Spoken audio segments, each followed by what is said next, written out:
Welcome to Racial Scale Modelling. This is part 13 of DeAgostini's Star Wars Millennium Falcon build, scale approximately 1 to 72.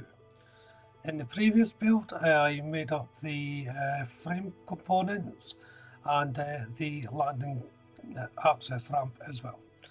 In this part, I'll be doing a little bit more work on those components, so let's jump in and see how we get on. So I'm starting off with issue 39. And in this issue I'll be dealing with the landing struts for the loading bay ramp. There's 4 struts to make up, two large, 2 small, but they're made up the exact same way, each 4. So first of all I have to put the piston rod in, making sure I put the right size piston rod in, of course.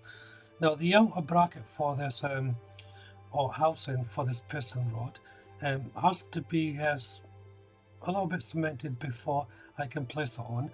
This is because the piston rod itself gets bedded into this, so it's a little bit of super glue onto it.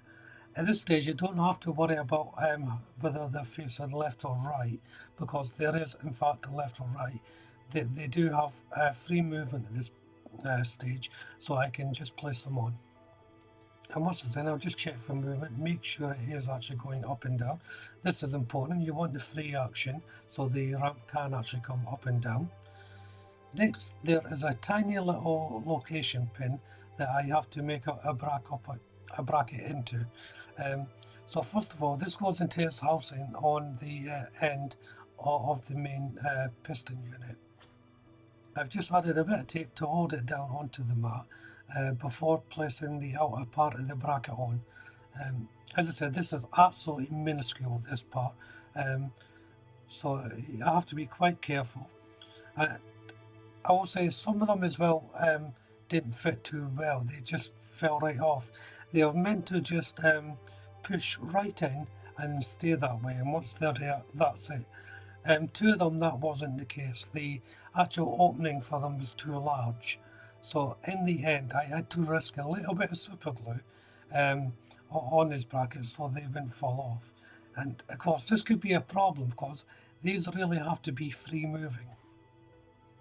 It actually took me quite a while to get this done because the parts were so small, and I was worried about them not being free movement. But I just capped off the edge of the pin onto the bracket where it touches, so there was no cement going down onto the bracket and bunging it up. So the next stage is to put in on the outer plate, as you can see here, and that gets pressed into 8 little location points that run down the plate and correspond to the actual frame. Now this is where I find out whether I've aligned the frame properly, because they should just drop in with a little bit of pressure to hold them in place. Luckily I did, but before I can move on, these have to be screwed into place, so there's 8 little screws have to be placed in. This is a different sort of screw I'm using here. It has a flatter head at the top to hold the frame onto the plastic. So they were just all loosely attached before tightening them all up at the end to making the whole unit secure. Then once it was on, the most important thing is check it for movement, making sure that it is going to open freely, like so. So yeah, it's going in. Okay, so it's onto the motor now, and there's a couple of little things to make up in this motor. There's a little movable hinge that has to be made up. Again, it's similar with the pistons, how constructed, with the very small pin to hold it in. And it's time to place in the motor. Now when I first done this is where I realised I had put those 2 hinge brackets in the wrong place, and they should have went on the underside. So where I'm laying down the motor now, the 2 brackets I placed in was stopping it from connecting properly and flushly, and to being flush, sorry, on the actual frame. So it was just a simple case of taking off the main plate, flipping it over, removing the brackets and putting them into position. I done this all off camera because it was just going to be repetitive otherwise. So it only took about 20 minutes to put it back how it was, or I should say how it should be. So once I rectified that mistake, it was a simple case of laying in the motor. Now this motor has a connection at the bottom. This was the last bracket that I placed on, and that gets connected directly to the ramp. Now because it's connected onto the ramp and no power will be going to the motor for quite some time, I cannot open up the loading bay hatch or I'll damage the motor. And I can't simply just add the power to the motor because there's some circuitry that's got to go in beforehand, and there's a case where you might short and cause a short.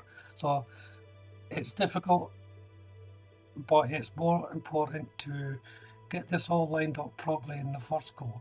This is why it took a little bit of time, and I discovered the slight problems that I had that then I had to rectify. But once I got it flush, it was just a matter of attaching it to the frame. As I said, this is attached with 4 screws, and they just go straight in. Once those brackets were in the right place, there was no issues whatsoever. So then it's moving on to the struts that I made up earlier. Each strut has its own location point, obviously, and the location point is 2 little points right in the heart of the ramp. Well, on the edge, but right inside the framework, and this is where the little bracket that I made up gets attached to.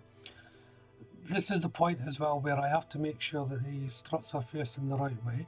There, as I said, there is a left and a right, but these can be twisted at this stage before attaching to make sure that I've got them in the proper position.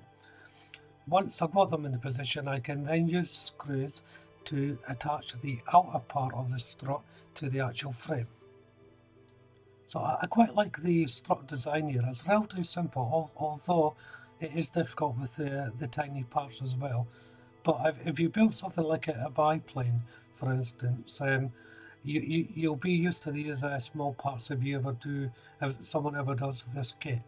I was looking at this video as a guide. You know, that's the sort of size that you're going to be dealing with on some parts of the kit, but it is worth doing. Of course, you don't have to put in the motor if you don't want to. That is an optional choice for yourself, but you may as well put it in. It comes with the kit, and it'll look really nice for this ramp to go up and down under its own power. So now it's on to issue 40, and issue 40 is going back to the main support frame and putting all the final touches to it. So first of all, I'm just placing in a couple of brackets. These brackets are there to attach it to the other parts of the mainframe. And once I've attached them, it's time to close up the mainframe. Now it's a little bit tricky to get this in alignment. It took me a couple of goes actually just to make sure it was in alignment. I thought I had it in alignment, and then I noticed the rib that connects the one section to the other section was slightly out of alignment. In fact, it rested on the main ring, so I had to take it back off and tuck it under how it should be. So even though I built this ring in its entirety, I'm used to how it goes together now, you can still slip up if you drop your concentration a little bit. So that's bear in mind for any model kit that you build. You do have to follow the processes each time. Don't jump ahead, and keep an eye on what you're doing, because you can't go wrong without knowing it. So as I'm attaching this last piece of the framework together, I shall bring the video to an end. This will actually bring the main structure, bottom part of the structure, to an end as well. Obviously all the plating has yet to go on, but the main metalwork structure is complete now. So if you haven't done so already, why don't you check out the channel for my other builds? There's quite a lot on there, and maybe something that will interest you. If you subscribe to the channel and hit the notification bell button, you will be notified of all my future builds, and of course all the updates for this build also. Hit the like button and leave a comment, and don't forget to share the video. But for now, thank you all very much for watching. Bye bye.